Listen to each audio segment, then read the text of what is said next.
आता तुमचं घर पाहिलं, अगदी 10 बाय 10ची खोली येते. कधीपासून तुम्ही इथं राहताय? गेली आता आमची 5वी पिढी येते. राजकारणाची ओढ कशामुळं आणि का बरं लागली तुम्हाला? आम्ही कोविडच्या वेळेस बघितलं होतं, प्रत्येकाला मदत येत होती. पण आम्ही असं काय केलं होतं की आम्हाला कुठलाही नगरसेवक या ठिकाणी मदतीला आला नाही, कशाला ना आला. आमच्या इथले जेवढे स्थानिक लोक आहेत प्रत्येकाला मग आम्ही मदतीचा हात दिला.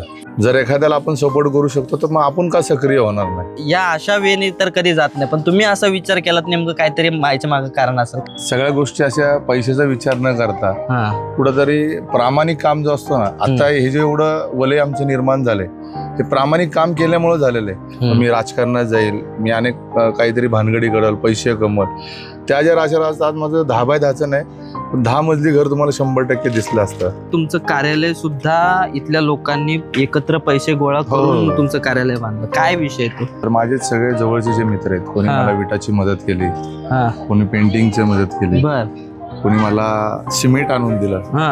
असं करून माझं ते ऑफिस आज बांधले गेलेले.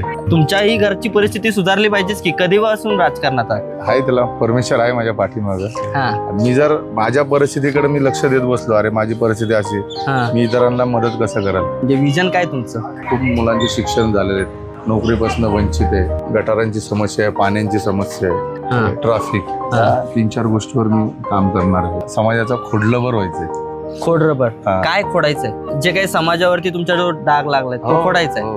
त्यांचं काय म्हणणं, स्लम एरियाला 5-5 कोटी देऊन तुम्ही इलेक्शन जिंकू शकता. अरे वडवडीत काय, वडवडीत काय रे, 2 पैसे दिले, दारू दिलं, मटण दिलं, कोणी वोटिंग देतं. पण प्रत्येक जण तसा लाचार नाहीये ना.